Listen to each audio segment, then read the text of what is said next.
My daughter-in-law slapped me at the dinner table, and no one reached for me afterward.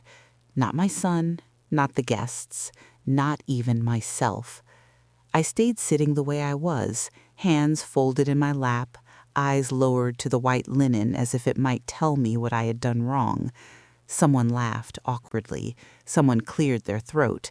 Plates shifted. The evening continued, and I understood in that moment that the sound of her hand on my face was not the beginning of my humiliation.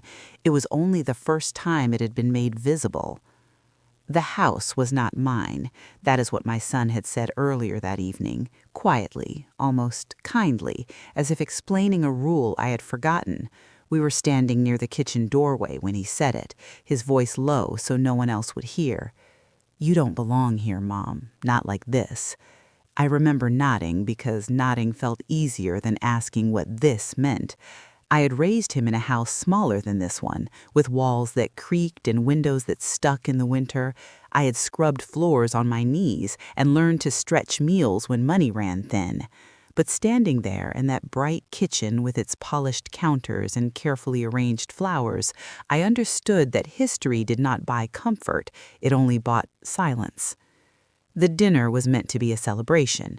That was what the invitation said. Family only, my daughter-in-law had written, though she had copied several of her friends on the message. She had chosen the menu, the seating, the wine. I arrived early because I always arrive early, and I sat where I was told. I wore a simple dress I had owned for years, pressed carefully that afternoon. No one commented on it.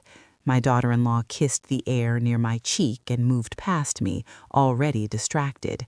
My son avoided my eyes. I told myself that people were busy, that this was how modern families worked. I told myself many things that night. When the inheritance was mentioned, it was not done with cruelty at first. It came wrapped in curiosity, passed between courses like a harmless topic. Someone asked if I had finally updated my will.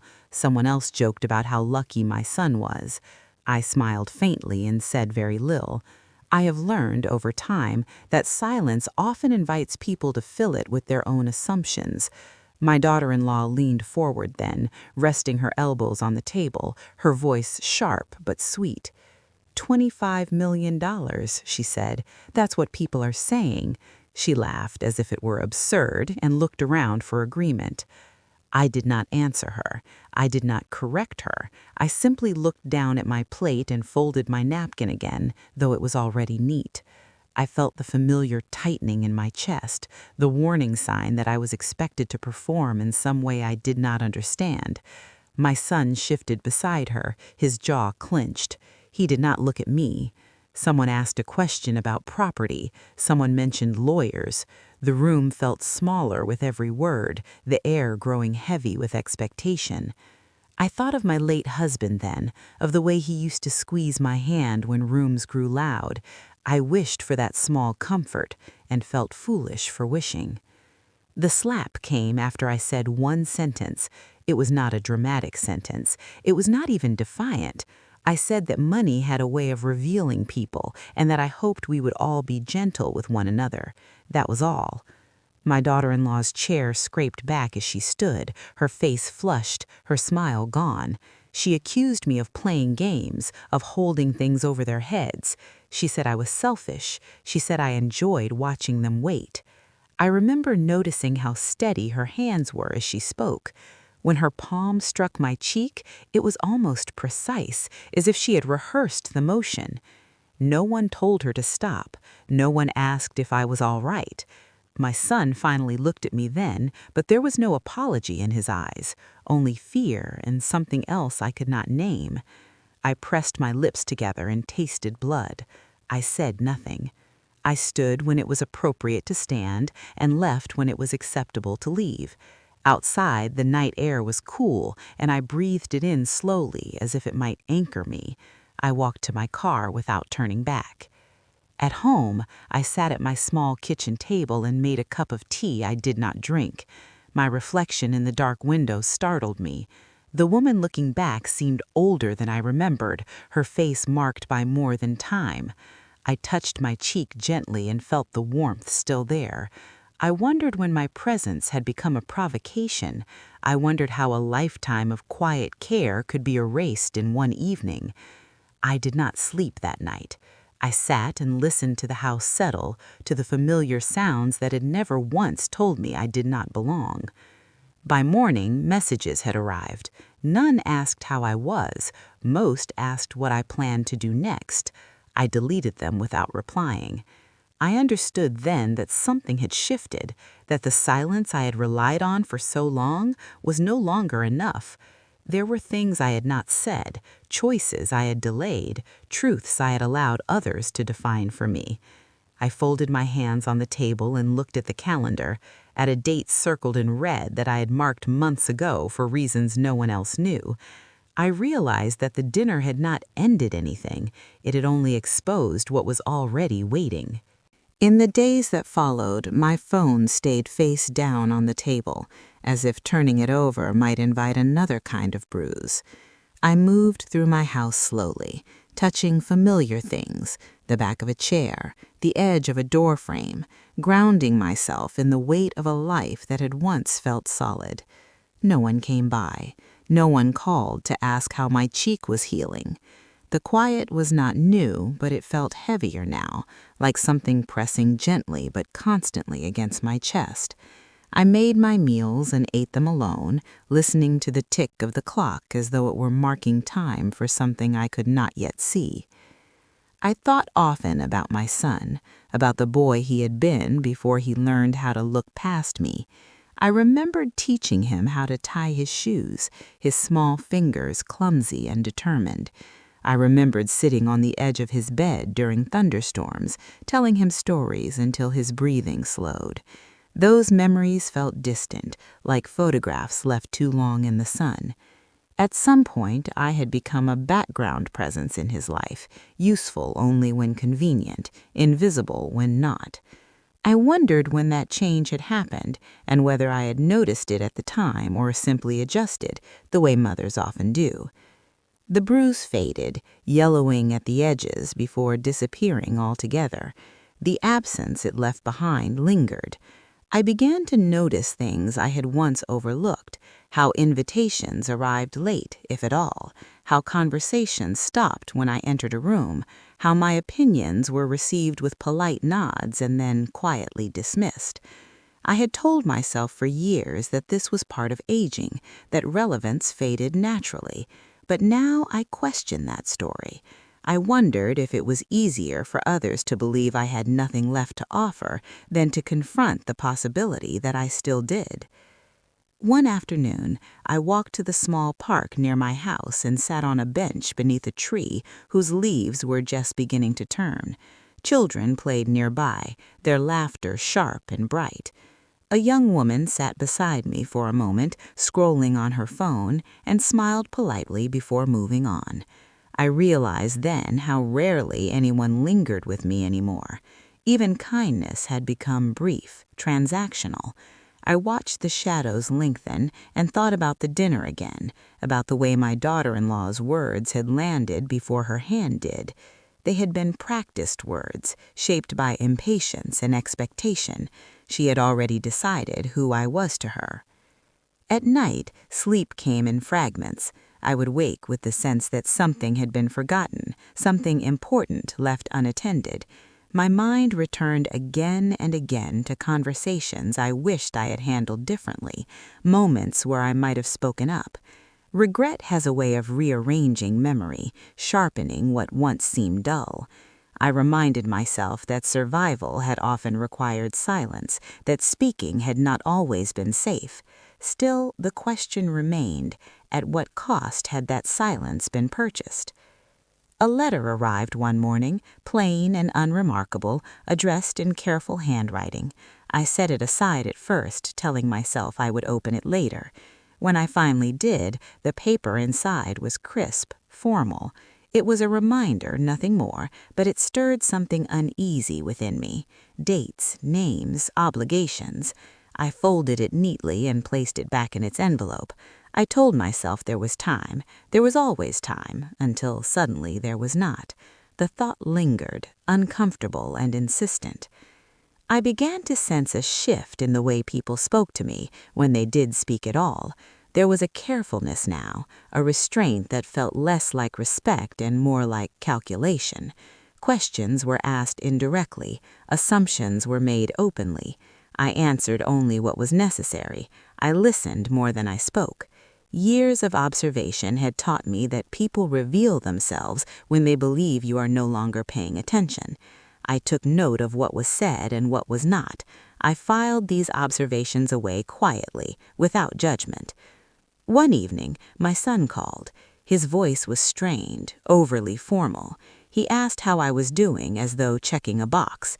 I said I was fine. He hesitated, then mentioned the dinner, speaking around it rather than to it. He said things had gotten out of hand. He said his wife was under a lot of stress. He did not say he was sorry. I did not ask him to be. There was a pause between us, filled with everything neither of us wanted to say. When the call ended, I felt no relief, only a deeper understanding of the distance that now defined us. I spent more time alone after that, choosing solitude rather than waiting to be excluded. I organized old papers, sorted through photographs, discarded what no longer served a purpose. The process was oddly comforting, a quiet assertion of control. I came across documents I had not looked at in years and set them aside without examining them too closely. Not yet. I was not ready to revisit certain decisions, to confront the weight of them, but I knew they were there, waiting.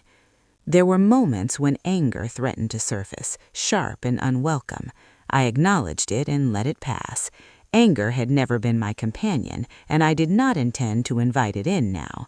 Instead, I focused on small routines, on the steadiness of familiar tasks. I watered my plants, watched new growth appear.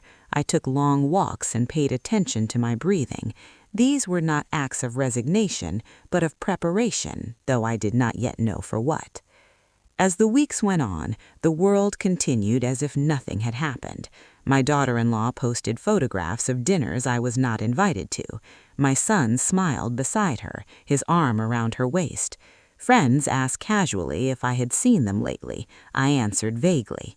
I learned how easy it was for others to accept a version of events that required no discomfort. I also learned that clarity often arrives quietly, without ceremony. Sitting alone one evening, I realized that the dinner had not taken something from me, it had shown me something, and once seen, it could not be unseen. The invitation arrived on a Tuesday, slipped through the mail slot with the usual collection of advertisements and circulars. I recognized my daughter-in-law's handwriting immediately, the letters tall and confident, as if even the envelope expected to be admired. For a moment, I left it unopened on the counter. I told myself it was only paper, that whatever was inside could wait. Still, my hands moved toward it on their own, guided by a reflex I had never quite outgrown. Hope, I have learned, does not disappear simply because it has been disappointed. It was a wedding invitation. Not their wedding, of course. That had been years ago, and I had attended quietly, seated where I was told, smiling when expected. This was something else. A cousin's wedding, my daughter-in-law's side of the family. The card was thick, expensive, embossed with gold lettering. My name was written correctly, which surprised me more than it should have. There was a small note tucked inside, brief and carefully worded. It said it would mean a lot to have the whole family there. Nothing more. No signature. I read it twice, then folded it and set it down. For the rest of the day, I carried that invitation with me in my thoughts. I imagined sitting among relatives, familiar faces, the gentle noise of a gathering that did not revolve around conflict. I told myself that perhaps the dinner had been an exception, a moment of stress amplified by alcohol and expectation. Perhaps this was an attempt at repair, however clumsy. I knew better than to expect an apology, but I allowed myself a smaller hope, that I might be treated at least with basic courtesy. By evening, I had decided I would go. In the days leading up to the wedding, my son called more frequently. His tone was lighter than it had been in weeks, almost rehearsed. He asked if I needed help with travel, if I had chosen something to wear. I answered politely, keeping my voice even. Each call ended before anything substantial could be said. Still, the contact itself felt like a bridge, narrow and fragile but present. I prepared carefully, choosing a simple outfit appropriate for the occasion. I told myself to remain observant, not reactive. I reminded myself that I could leave at any time. The venue was a large estate on the outskirts of the city, manicured lawns stretching farther than I could see. As I arrived, I noticed how easily people clustered, how laughter moved in waves through the crowd. I was greeted with polite smiles, some warmer than others. My daughter-in-law approached me briefly, air-kissing my cheek as if nothing had ever happened. Her eyes did not linger on my face. My son stood beside her, nodding, already distracted by someone else calling his name. I felt a familiar tightening in my chest, but I ignored it. The ceremony itself was lovely. I watched the couple exchange vows, their voices steady, their hands intertwined. There is something disarming about weddings, about the way they invite everyone present to believe in continuity and promise. I found myself relaxing, just slightly, lulled by the rhythm of tradition. When it was over, applause filled the air, and people moved toward the reception area.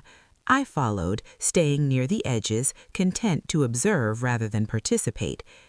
It was during the reception that things shifted. We were seated at a long table, names printed neatly on small cards. I noticed that my place was at the far end, next to someone I did not know. I did not mind. Conversation flowed around me, fragmented and loud. Glasses clinked, speeches began. When it was my daughter-in-law's turn to speak, she stood confidently, her smile bright.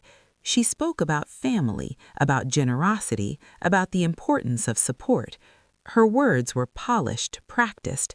I listened, attentive, unaware of the direction her speech was taking until it was too late.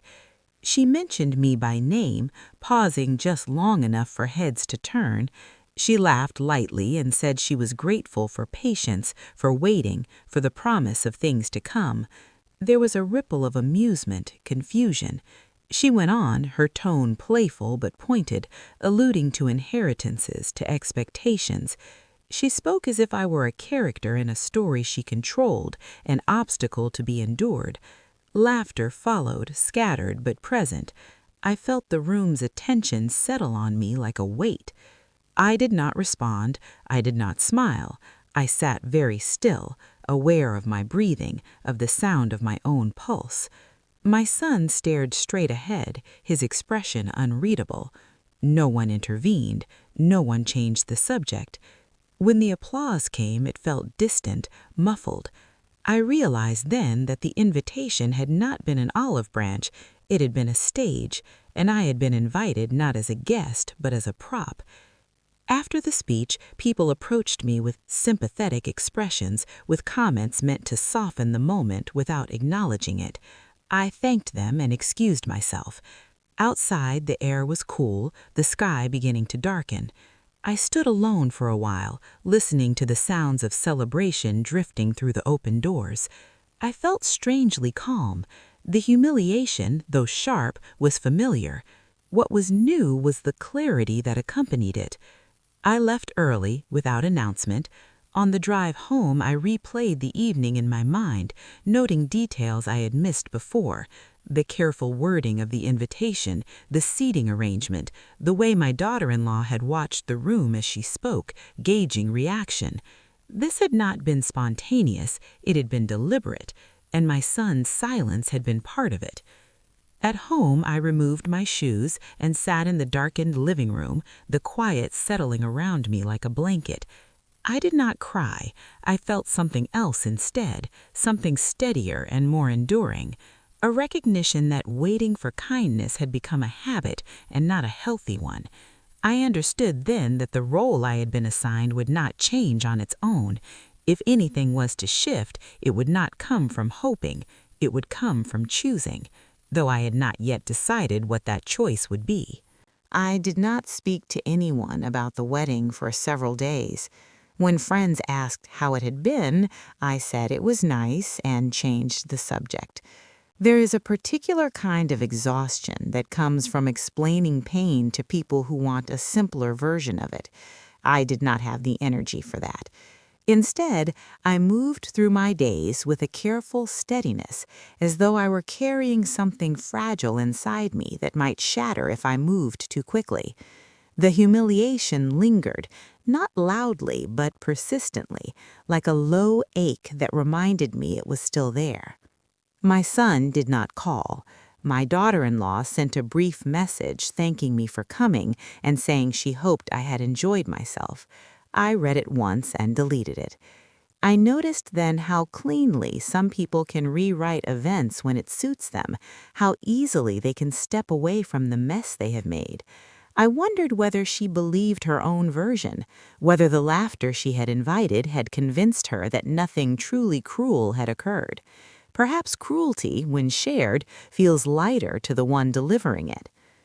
I found myself thinking back over years, tracing a pattern I had been reluctant to name. Small dismissals, jokes made at my expense, decisions made without consulting me, then presented as fait accompli. Each incident had seemed minor on its own, easy to excuse.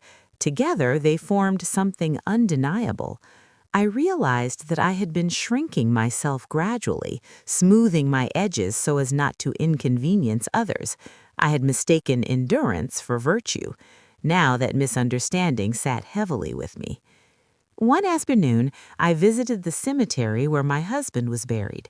It was quiet, the kind of quiet that feels respectful rather than empty.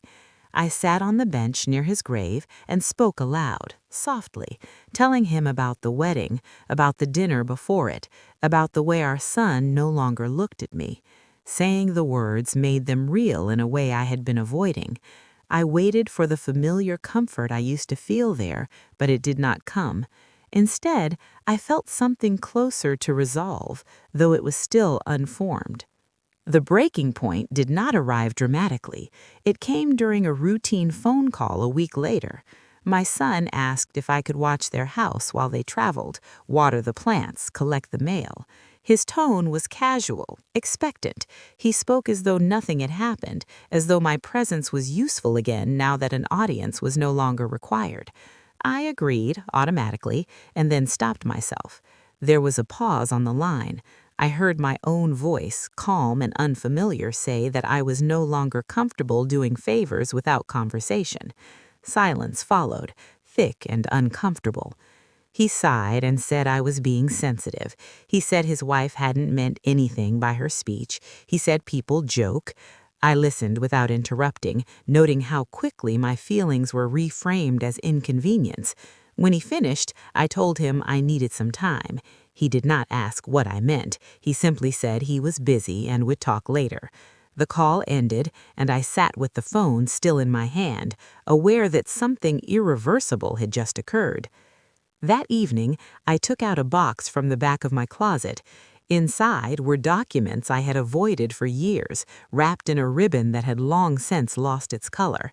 I did not open them yet. I only placed the box on the table and sat across from it, as if acknowledging its presence were enough for now. The weight of it was both literal and symbolic. I felt a mixture of fear and relief, knowing that within that box were decisions I had made quietly, long ago, without imagining they would ever become necessary. Sleep eluded me again that night. I lay awake, listening to the house, thinking about the word inheritance and how it had been spoken around me like a certainty, a prize already claimed. I thought about how little anyone had asked me what I wanted, how easily my future had been discussed as if it were already written. The realization stung, but it also clarified something important. Assumptions, once made, rarely devolve on their own. They harden, solidify, and eventually demand to be challenged. The following days were marked by an unusual stillness. I declined invitations. I stopped initiating contact. I focused instead on practical matters, on organizing, on putting my affairs in order in ways both visible and invisible. There was no grand plan forming in my mind, no sense of strategy, only a quiet insistence that I would no longer drift passively into roles assigned to me without consent. That insistence felt fragile but growing. When my daughter-in-law finally called, her voice was tight, controlled. She asked why I had been distant. She said the family felt my absence. I told her I needed space. She laughed, a short, humorless sound, and said space was a luxury not everyone could afford. I did not respond to that. I thanked her for calling and ended the conversation. My hands trembled afterward, but only briefly. I noticed the trembling with interest rather than alarm. I began to understand that the humiliation I had endured was not accidental, nor was it isolated. It was part of a larger expectation that I would absorb discomfort quietly, that I would continue to be available without being acknowledged. That understanding was painful, but it was also strangely freeing. Once seen clearly, it could no longer control me in the same way. As I sat alone one evening, the box still unopened on the table, I felt the weight of what lay ahead, though I could not yet name it. I knew only that something was approaching, something that would force truths into the open whether anyone was ready or not. The calm I felt was not peace. It was the stillness that comes just before a long-held breath is finally released. I began waking earlier than usual, before the light fully settled into the rooms. The mornings felt honest in a way the rest of the day did not. No expectations yet, no voices layered over my own thoughts. I made tea and sat by the window, watching the street come alive in small increments. A neighbor leaving for work, a delivery truck idling too long. Ordinary things. I took comfort in their predictability. It reminded me that not everything shifted simply because my inner world had. I did not open the box right away. Days passed with it sitting there, present but untouched. Instead, I attended to smaller matters. I reviewed my bills, updated my calendar, sorted through drawers that had collected years of neglect. There is something revealing about what we keep without intention. Old receipts, cards with messages no longer relevant, objects tied to versions of ourselves that no longer exist. I discarded most of it without sentiment. I was surprised by how little resistance I felt. My son sent a message asking if we could talk. I waited several hours before responding, not out of spite, but because I needed to hear my own thoughts clearly before allowing his voice back in. When we spoke, he was careful, measured. He asked if I was upset. I said yes. He asked why. I told him I felt unseen. He paused, then said that wasn't fair. I did not argue. I had learned that fairness was not a concept we shared anymore. When the call ended, I felt neither lighter nor heavier, just steadier. I noticed then how much of my life had been shaped around anticipating others, their needs, their moods, their convenience. I had believed this attentiveness was love. Perhaps it had been, once, but love that erases the self eventually becomes something else. I thought about all the times I had adjusted plans, withheld opinions, softened truths to preserve peace. Peace, I realized, had been preserved for everyone but me. One afternoon, I visited a small office downtown, the kind you might pass without noticing. The receptionist greeted me politely, asked me to take a seat. I waited quietly, my hands folded in my lap, my posture composed. When I was called in, I listened more than I spoke. I asked questions that seemed simple, practical. I did not take notes. I did not explain myself. I left with a sense of having acknowledged something important, even if I could not yet articulate what it was. After that, I allowed myself longer walks. I took different routes, noticed details I had overlooked before. A bench tucked behind a row of hedges, a cafe I had never entered despite passing it for years. I sat there once, alone, sipping coffee and watching people come and go. No one recognized me. No one expected anything of me. The anonymity felt like a gift. Messages from my daughter-in-law became more frequent, though no warmer. She asked about dates, about appointments, about whether I had spoken to anyone. Her questions were framed as concern but landed as surveillance. I responded briefly, neutrally. I did not offer explanations. I sensed her impatience growing, her discomfort with not knowing. That, more than anything, confirmed that my silence had shifted from habit to boundary. At home, I finally opened the box. I did so slowly, deliberately. Inside were documents carefully arranged, some newer than others. I read without haste, pausing when memories surfaced, when decisions I had made years ago returned with unexpected clarity. I did not feel regret, only a quiet respect for the woman I had been then, making choices in circumstances very different from the ones I faced now. I returned the papers to the box when I was finished and tied the ribbon again, neater this time. Sleep came more easily after that, not deeply, but without the sharp awakenings that had plagued me before. When I did wake in the night, it was with thoughts that felt purposeful rather than restless. I reminded myself that endurance had served me once, but discernment would serve me now.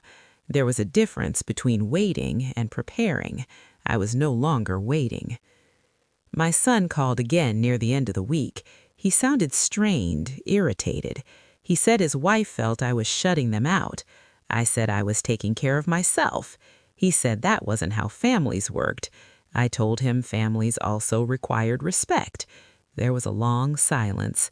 He accused me of creating drama. I did not respond to that. When the call ended, my hands did not shake this time. I noticed then how my body responded differently to these interactions. The tightness in my chest no longer lingered. My breathing returned to normal more quickly. It was as if some internal permission had been granted. I was no longer bracing for impact. I was choosing where to stand. As the days moved forward, I became aware of an approaching moment, though I did not know exactly when it would arrive.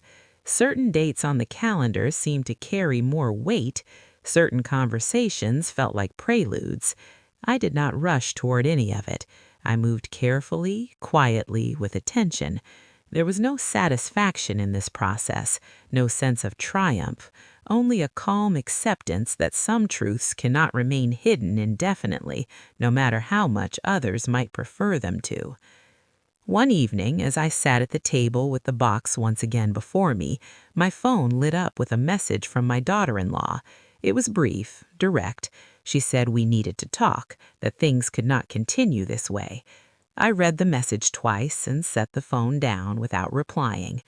Outside, the sky darkened, the streetlights flickering one by one.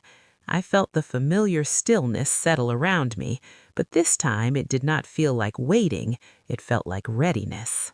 The meeting she wanted did not happen right away. I allowed days to pass, not as a tactic, but because I was no longer willing to move on anyone else's timeline.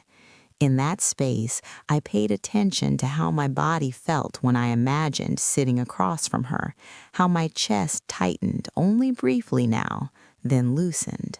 I reminded myself that urgency had always benefited others more than it had benefited me. There was no reason to rush toward another uncomfortable exchange simply to relieve their unease. During that time, I returned to routines I had neglected. I cooked meals that took longer to prepare, recipes that required patience rather than efficiency. I read books I had once set aside for being too quiet, too reflective. I noticed how rarely anyone interrupted me now. The absence of constant communication revealed how much of it had been unnecessary to begin with. Silence, when chosen, felt different than silence imposed.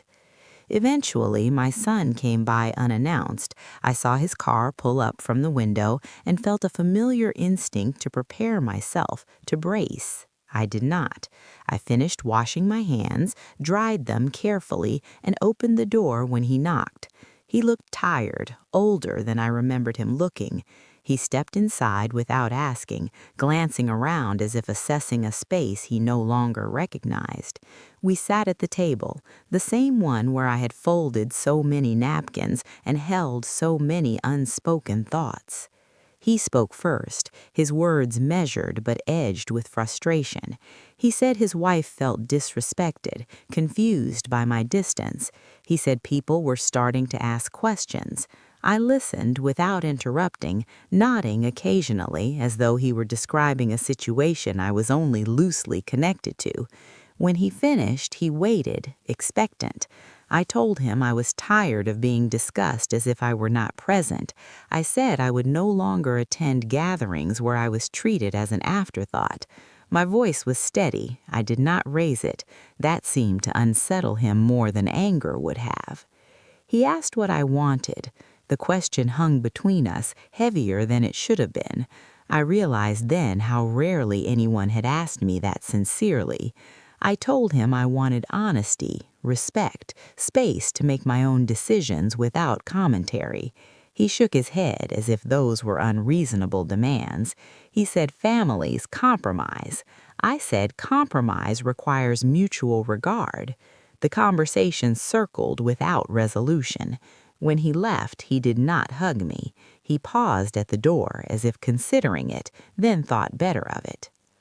After that, I began to receive messages from extended family, casual inquiries disguised as concern. Had I spoken to my son lately? Was everything all right? I answered politely, vaguely. I sensed curiosity more than care. Information, I had learned, was currency. I chose not to spend it freely. Each message reinforced the same truth. Whatever narrative was circulating did not include my voice. That was acceptable for now. I returned to the office downtown one more time. The receptionist recognized me this time and smiled. I waited again, patient, unremarkable. Inside, I spoke a little more than before, though still not much. I asked about processes, timelines, formalities. I listened carefully to their answers. There was reassurance in their clarity. Nothing emotional, nothing dramatic, just facts, procedures, consequences. I left feeling grounded, as though I had placed my feet more firmly on solid ground. At home, I reviewed the documents again, this time more slowly. I did not change anything, I only confirmed what was already there. I noticed how calm I felt reading them, how little doubt remained. These decisions had been made thoughtfully, without malice. They reflected values formed over decades, not reactions to recent wounds. That distinction mattered to me. I did not want my choices to be defined by hurt, but by clarity. My daughter-in-law finally called instead of messaging. Her tone was controlled, polite in a way that felt practiced. She said she wanted to clear the air. She said misunderstandings had grown unnecessarily. I told her I was open to conversation, but not to being spoken over. There was a brief silence. She agreed to meet, suggesting a public place. I accepted without comment. The date was set. In the days leading up to that meeting, I felt a subtle shift in myself, not anticipation exactly, but awareness. I noticed how often I had once rehearsed conversations in my head, preparing defenses. I did not do that now. I trusted myself to respond as needed, moment by moment. That trust felt new and fragile, but real. The cafe we chose was bright, busy. She arrived early, already seated, her posture rigid. We exchanged brief greetings and ordered coffee. She spoke first, explaining, justifying, reframing. She said the dinner, the wedding speech, had been jokes taken too seriously. She said stress made people act out of character. She said she felt judged by my silence. I listened carefully, watching her hands, her expression. When she finished, she looked relieved, as if having delivered a prepared statement. I told her I did not feel safe being the subject of humor in public. I said I would no longer tolerate being discussed as an asset or obstacle. My words were simple. I did not accuse. I did not explain further. She frowned, clearly dissatisfied. She said families had expectations. I said expectations should be spoken, not assumed. The conversation ended without resolution. She left first, her coffee untouched. Walking home afterward, I felt lighter than I had expected, not because anything had been resolved, but because I had not abandoned myself in the exchange. That, I realized, was the pattern I was breaking. I had spent years smoothing over discomfort by absorbing it. Now I was allowing discomfort to exist without rushing to fix it. As the week closed, a formal letter arrived, addressed to me alone. I recognized the insignia immediately. I did not open it right away. I placed it on the table beside the box, aligning the edges carefully. Two objects, quiet, unassuming, carrying weight far beyond their appearance. I knew then that the moment I had sensed approaching was no longer distant, it was near, and when it arrived, it would not be loud, it would be precise, and it would leave no room for interpretation. The letter stayed unopened for an entire night. I slept with it on the table, not out of fear, but out of respect for what it represented. Some things deserve to be approached with a rested mind. In the morning, I made tea, sat down, and opened it carefully. The language was formal, precise, unembellished. It confirmed a meeting time, a location, and the presence of parties who had already expressed interest in attending. I noted the names listed. My son's was there. My daughter-in-law's was not, though I suspected that omission would not last. The office was larger than the one downtown, quieter too, insulated from the noise of the street. The lawyer greeted me politely, offering water, asking if I was comfortable. I was. I sat with my hands folded, posture relaxed. I had learned that calm unsettles people who expect agitation. When my son arrived, he looked around as if searching for cues. His wife followed shortly after, her heels sharp against the floor, her expression tight with anticipation. She smiled at the lawyer, not at me. We were seated across from one another at a polished table. The lawyer began by explaining the purpose of the meeting, his voice even, neutral. He did not look at me for approval. He did not need to. He outlined the documents in front of him, the timeline of decisions, the legal standing of each. My daughter-in-law leaned forward, attentive now, her confidence returning. My son watched me closely, as if waiting for a signal. The lawyer spoke of assets, of accounts, of properties. He used numbers carefully, methodically, without emphasis. When the figure 25 million was mentioned, my daughter-in-law nodded slightly, as if confirming something she already believed. I noticed the way her hand tightened around her pen. The lawyer continued, explaining structures put in place years ago, long before recent events, long before dinners and weddings. Trusts, beneficiaries, conditions. The language was technical, but the meaning was clear to me. Then he said something that shifted the room. He explained that the assets in question were not structured as a direct inheritance in the way my son and his wife seemed to expect. He explained that control had been assigned elsewhere, that access was limited, conditional, and in some cases, non-existent. My daughter-in-law's smile faltered. She glanced at my son, then back at the lawyer, asking him to clarify. He did, patiently. He explained that the majority of the estate had already been allocated irrevocably to causes and individuals chosen years earlier, that the remainder was held in a manner that prioritized independence, not transfer, that there would be no sudden windfall, no shared control, no assumptions fulfilled. He said this without judgment, as if describing the weather. My son's face drained of color. My daughter-in-law's pen stopped moving. She spoke then, her voice sharper than she likely intended. She asked when these decisions had been made. The lawyer answered truthfully, decades ago. She asked why they had not been informed. He said there had been no legal obligation to do so. She turned to me finally, her expression a mixture of disbelief and accusation. "You let us believe," she said. "You never corrected us." Her voice rose slightly. The lawyer intervened gently, reminding her that belief was not the same as fact. My son looked at me then, truly looked, as if seeing me clearly for the first time in years. He asked why I hadn't told him. I considered the question carefully before answering. I said I had never been asked. The words landed quietly, but they carried weight. Silence followed, thick and uncomfortable. The lawyer waited, giving space where space was needed. My daughter-in-law pressed on, asking about specific properties, specific accounts. Each answer narrowed the room further. With every clarification, the version of the future she had been rehearsing unraveled. There was no anger in the lawyer's voice, no satisfaction, only accuracy. I watched her posture change, her confidence giving way to something tighter, more defensive. She accused the process of being unfair. The lawyer reminded her that fairness was not a legal standard. At one point she laughed, a short disbelieving sound, and said this couldn't be right. She said family should come first. I said nothing. The lawyer responded instead, explaining that family structures varied, that autonomy was protected by law. My son sank back in his chair, his hands covering his mouth briefly. He said my name softly, as if testing it. I met his gaze without flinching. The meeting ended without drama.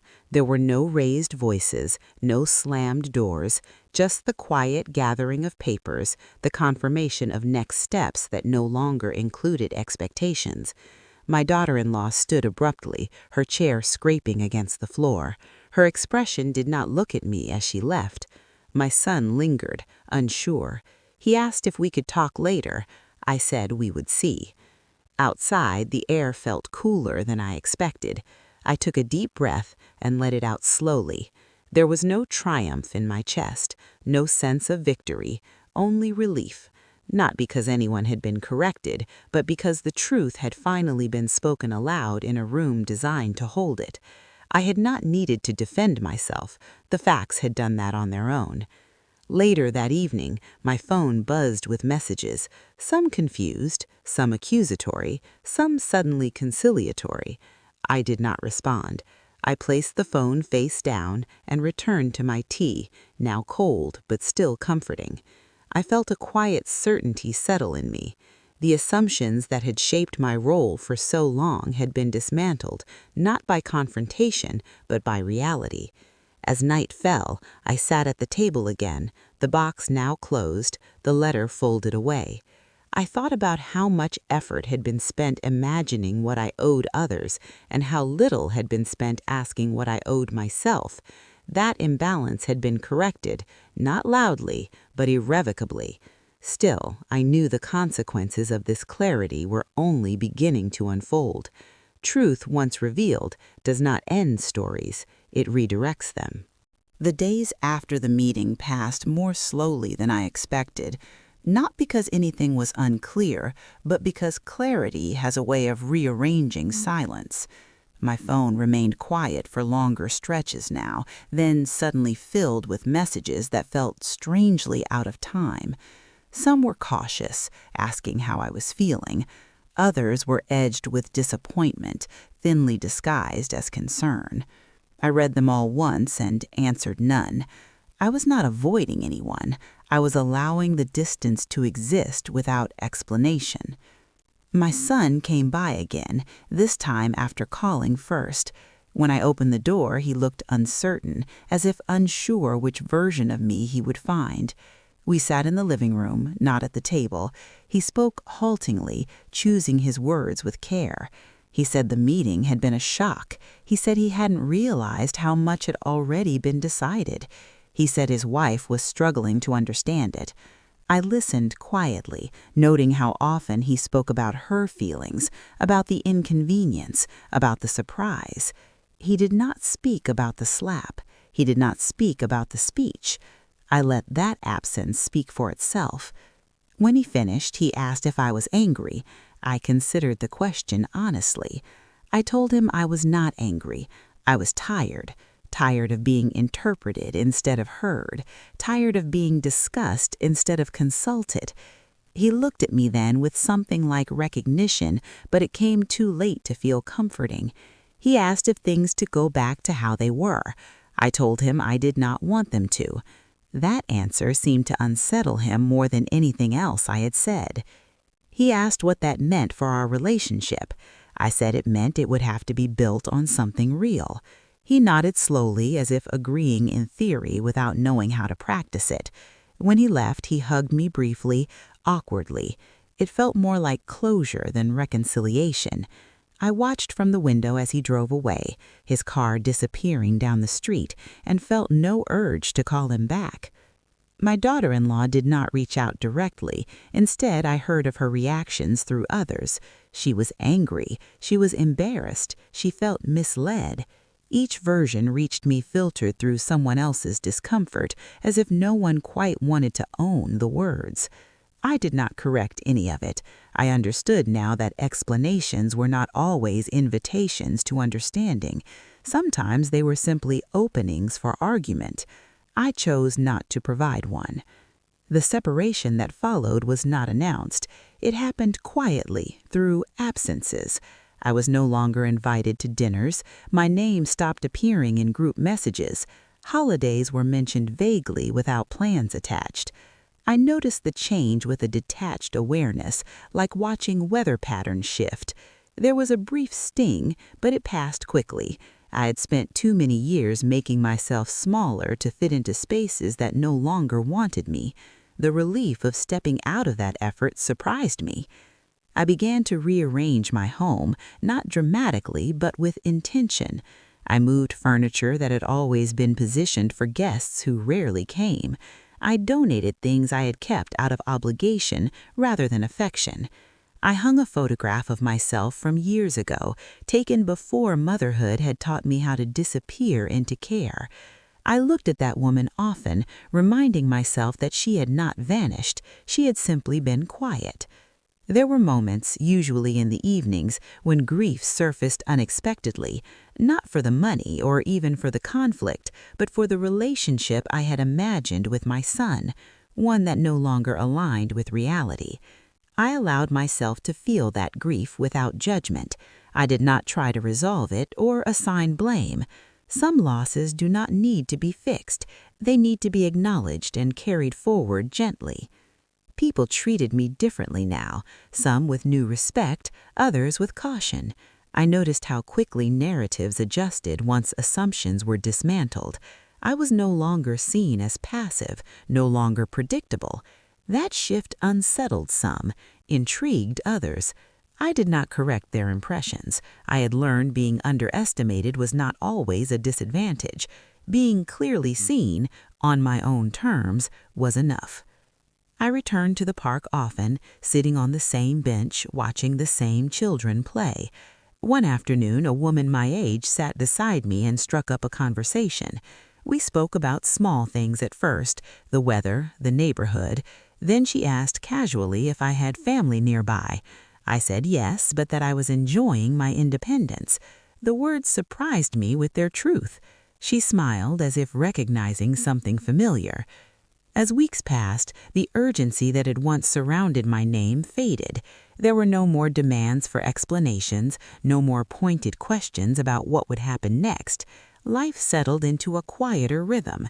I felt myself occupying space differently, without apology. I was no longer bracing for the next slight, the next expectation.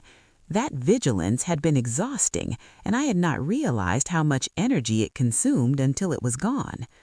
One evening, as I sat with a book open on my lap, my phone buzzed again. A message from my son, brief. He said he hoped I was well. I replied simply that I was. He did not respond further. I set the phone aside and returned to my reading, unbothered by the lack of continuation. Not every thread needed to be followed to its end.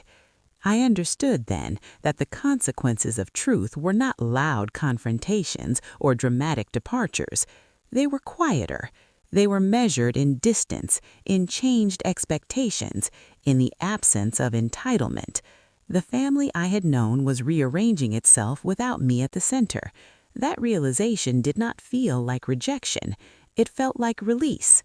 As night settled, I turned off the lights one by one, moving through the house with ease. There was still uncertainty ahead, still relationships undefined, still questions that would never be asked. But there was also something solid beneath my feet now, a sense that I no longer needed to prove my worth through patience or sacrifice. I had stepped out of a role that no longer fit, and though the shape of what came next was not fully clear, I knew I would meet it standing upright, no longer waiting for permission. Time passed in a way that no longer felt heavy. Weeks became months without announcement, without ceremony. The quiet that settled into my life was different from the silence I had known before. It was chosen. I woke when I wished, ate when I was hungry, spoke when I had something to say. No one mistook my calm for absence anymore because I was no longer trying to be present in places that required me to diminish myself. I stopped waiting for updates about my son and his wife. When news reached me, it did so incidentally, through conversations that were not centered on them. I learned they were busy, that they were adjusting, that life had moved on in its predictable way. I did not ask questions. I did not fill in gaps with imagination. I allowed their lives to exist separately from mine, the way two parallel lines do, close enough to acknowledge, far enough not to collide. My days found a gentle rhythm. I volunteered occasionally, not out of obligation but interest. I took a class at the community center, something I had always been curious about but never prioritized. I sat among strangers who knew nothing of my past roles, who listened to my opinions without filtering them through expectation. It felt honest. I realized how long it had been since I had been met simply as myself, not as someone's mother, someone's asset, someone's future. I thought less and less about the inheritance, about money altogether. It had never been the center of my life, only a shadow cast over it by others. Now that the shadow was gone, the space felt brighter. I took satisfaction in knowing that my choices reflected who I was, not who others assumed me to be. There was dignity in that alignment, a quiet pride that did not require acknowledgement. Occasionally, I would catch my reflection in a window or mirror and pause. The woman looking back seemed steadier, more anchored. The lines on her face told a story not only of endurance, but of discernment. I no longer felt the urge to smooth those lines away, to appear softer than I was. They belonged to me, earned honestly, and I carried them without apology. I returned to the cemetery one afternoon, not out of grief this time, but out of habit. I sat on the bench and spoke again, telling my husband about the calm that had followed the storm. I imagined what he might have said, his quiet approval, his gentle humor. I did not feel his absence as sharply anymore. I felt accompanied by the memory of having once been fully known, and that was enough. The relationship with my son remained distant, but no longer tense. On rare occasions, we exchanged grief messages, polite, neutral. I accepted that this was what remained.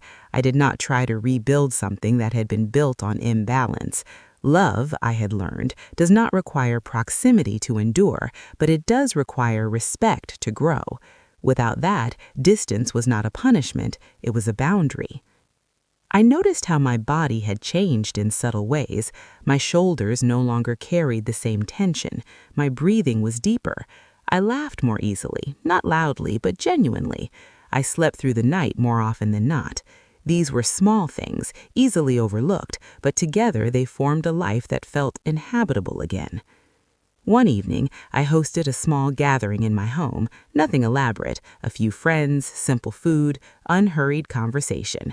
As I watched people move comfortably through the space, I realized I had arranged the room entirely for myself, and yet it welcomed others easily.